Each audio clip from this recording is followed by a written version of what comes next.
Salam dostlar, hər vaxtınız xeyir olsun. Mən Emin Məhərrəmli. Virtual təcrübə proqramları ilə bağlı ikinci videonu çəkməyə qərar gəldim.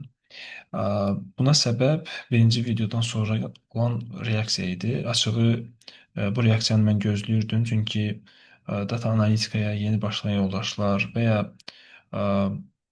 müəyyən müddətdir bu sahədə olan, amma təcrübə toplaya bilməyən yoldaşlar kifayət qədər maraqla qarşıladı həmin videonu. Videonun linkini də biz əlavə eləyəcəyik ki, siz rahat şəkildə əgər izləməmisinizsə girib izləyib faydalana biləsiniz deyə. Bu səbəbdən də qeyd etdiyim kimi ikinci videonu çəkməyə qərar verdim. Bu videoda da müxtəlif tasklar görəcəksiniz.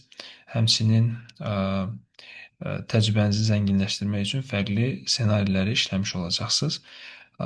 Gəlin vaxt itirmədən biz tasklara nəzər yetirək. Aha.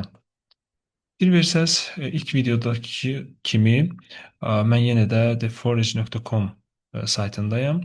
Bu dəfə isə fərqli bir şirkət, məşhur Deloitte şirkəti tərəfindən onlayn ödənişsiz təcrübə proqramı tərtib olunub.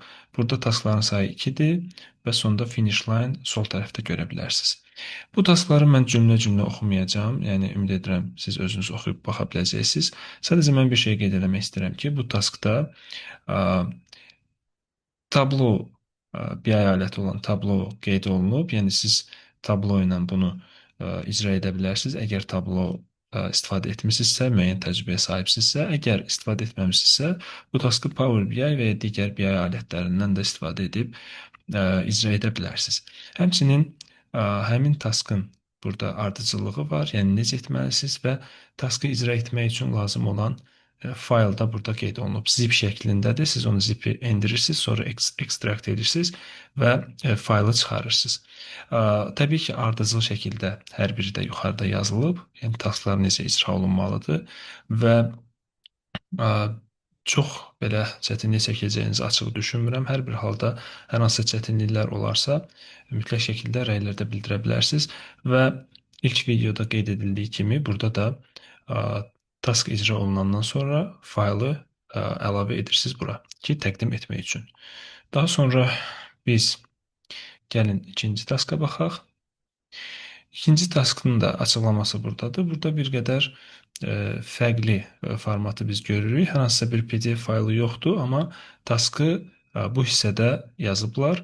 Excel belə deyək, faylı təqdim olunur aşağıda, onu indirirsiniz və daha sonra isə dördüncü sütunu yaradırsınız və müxtəlif şərtlər verərək həmin sütunu dəyərlərlə doldurmuş olursunuz. Yəni task ümumilikdə bundan ibarətdir və son olaraq mütləq şəkildə həmin icra etdiyiniz hissəni, faylı daha doğrusu burada seçirsiniz və təqdim edirsiniz. Ən sonda finish line var və bu prosesi bu şəkildə tamamlamış olursunuz.